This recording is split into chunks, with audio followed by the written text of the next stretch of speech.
السلام علیکم ناظرین، انفینٹ اسلام میں آپ سب کا خوش آمدید۔ آج کی اس ویڈیو میں آپ کے لیے اعتکاف کی نیت اور اعتکاف کا طریقہ لے کر آئی ہوں، جس کو پڑھ کر آپ اچھے سے نیت اور اعتکاف کا طریقہ جان سکیں گے۔ تو چلے بڑھتے ہیں اپنی اس ویڈیو کی طرف۔ بسم اللہ الرحمن الرحیم۔ اعتکاف 20 رمضان المبارک وقت نماز عصر اعتکاف کی نیت کر کے اپنے پردے والی جگہ میں چلے جائیں۔ اعتکاف کی نیت: میں صرف اور صرف اللہ تعالیٰ کی رضا اور حضور صلی اللہ علیہ وآلہ وسلم کی سنت کی پیروی کرتے ہوئے اعتکاف کر رہی ہوں۔ یا اللہ، میری کوتاہیاں اور غلطیاں معاف فرمانا اور مجھ پر اعتکاف کی تمام برکتیں نازل فرمانا جب تک میں تیرے دربار میں حاضر رہوں۔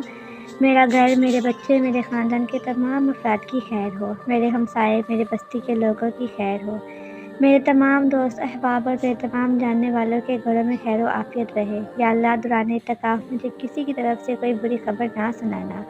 یا اللہ، مجھے اعتکاف کی تمام برکتوں اور رحمتوں سے نوازنا اور میری یہ عاجزی، میری عبادت اور میری اس کوشش کو قبول فرمانا۔ آمین۔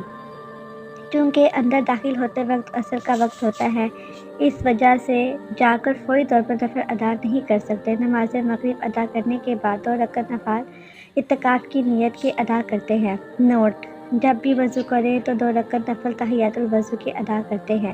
نماز مغرب ادا کرنے کے بعد 6 نفل عزابین کے ادا کرنے ہیں۔ ان 6 نفل کا ثواب 12 سال کی عبادت کے برابر ہوتا ہے۔ پڑھنے کا طریقہ: 2 رکعت کی پہلی رکعت میں ثنا کے بعد آیت الکرسی، دوسری رکعت میں سورہ فاتحہ کے بعد 3 مرتبہ کل شریف پڑھیں۔ ان نوافل کو پڑھنے کے بعد اپنے والدین کے لیے خاص دعا کریں، اپنے تمام اہل خانہ کے لیے دعا کریں۔ امید کرتی ہوں کہ آپ کو آج کی ویڈیو بہت اچھی لگی ہوگی۔ میں اسی طرح آپ کے لیے نئی اسلامک ویڈیوز لاتی رہوں گی۔ مہربانی میرے چینل کو سبسکرائب کر دیجیے۔